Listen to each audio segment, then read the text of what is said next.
Ông vợ con đứa bé ông vợ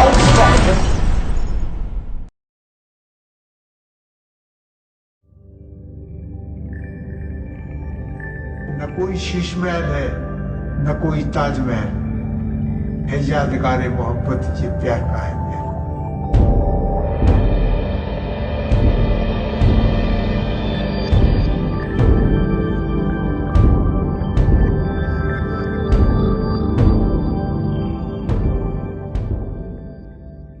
हमारी बीवी जो थी वो गोरी थी, हमारी माँ के भाई की लड़की थी।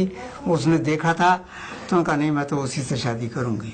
तो वो शादी जो है हमारी तय हो गई और जून 1753 में 14 जून की बारात थी और 15 जून की रुखसत। और उसको जब वो शादी होने के बाद वो मेरे साथ गई तो रोटी ठीक से पकाने नहीं आती थी, मैंने पकाना बताया था। फिर वो इतनी बेहतरीन रोटी पकाने लगी थी कि हम तो सवाल ही नहीं है हमारा पकाने का। अब पढ़ने में ये था कि वो कुरान शरीफ तो घर की पढ़ी हुई थी और इसके अलावा हमारे मामू ने कहीं नहीं पढ़ाया। तो हमने उसको उर्दू की जो है छोटी छोटी किताबें लाके, छोटी छोटी कहानियों की किताबें लाके उसे कहानियां पढ़नी सिखाई। फिर वो नावल थे, वो जासूसी नावल और रोमानी नावल और कौन से वो ला के हमने पढ़वाए। तो वो पढ़ना जानती थी लेकिन लिखना नहीं जानती थी। जब हम फिल्म देखते थे तो वो भी हमारे साथ जाने लगी, नो प्रॉब्लम। और उस जमाने में वो चूंकि आमदनी कम थी तो फर्स्ट क्लास का टिकट नहीं होता, थर्ड क्लास का 5.5 आने का टिकट लिया करते थे। वहाँ अलीगढ़ में तस्वीर महल है एक पुराना सिनेमा हॉल, तो उसमें देखा करते थे तस्वीर फिल्म।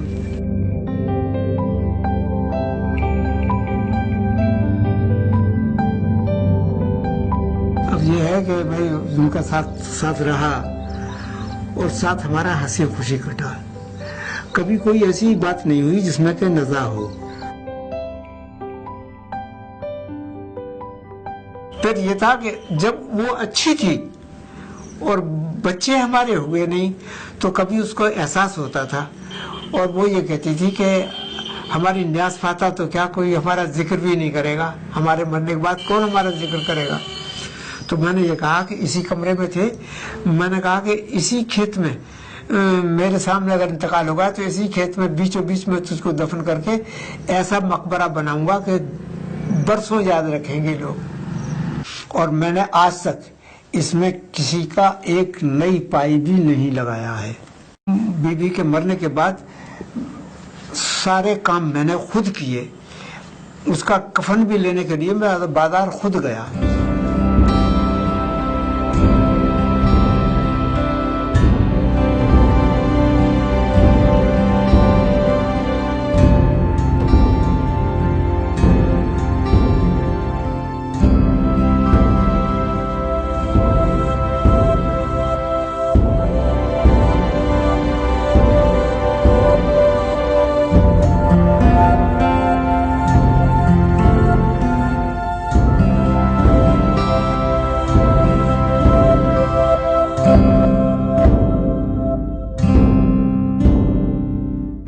इसकी बुनियाद जो है 10 फीट गहरी है और 27 इंच चौड़ी और एक कंक्रीट की है ये। उसके ऊपर ये जो है ये 15 इंच चौड़ी है।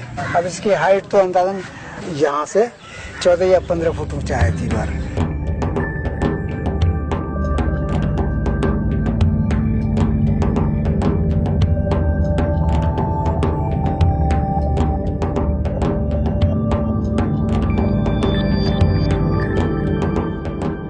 और वो जो कब्र एक बनी हुई है और ढकी हुई है उससे, तो वो तो मेरी बीवी की कब्र है। और बाकी जो खाली जगह है वो मैंने अपने लिए छोड़ रखी है कि अगर मेरा इंतकाल हो तो मुझको यही दफन किया जाए। हमारी शादी के बाद हमारी बदकिस्मती की ये कि हमारे कोई औलाद नहीं हुई। मैंने मेडिकल कॉलेज में दिखाया तो मेडिकल कॉलेज में जो वहाँ थी लेडी डॉक्टर, उन्होंने मुझे बुलाया, तो मुझसे कहा कि इनके वो है रसौली ट्यूमर है उसमें यूट्रस में। डॉक्टर ने मुझसे ये कहा कि भाई ऐसा होता है कि ट्यूमर जब उसमें हो जाते हैं तो उसमें छोटे छोटे और भी होते हैं, तो ऐसा है कि मैं बच्चेदानी को पूरा निकाल देती हूँ, अगर फिर कोई और ट्यूमर बढ़ गया तो कहोगे डॉक्टर ने कैसा ऑपरेशन किया। मैंने कहा ये आपकी मर्जी है। तो उन्होंने पूरा ऑपरेशन कर दिया। तो अब ये तो तय हो गया कि अब बच्चा नहीं होने का। तो हमारी बहनों ने और उन्हें सबने ये कहा कि दूसरी शादी कर लो, लेकिन मैंने उसको कबूल नहीं किया।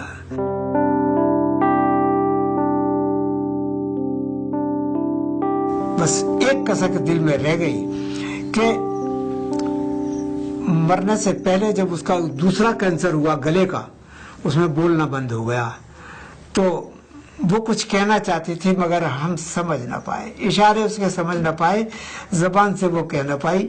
बस यही कसक है अब मेरे दिल में कि वो क्या कहती थी।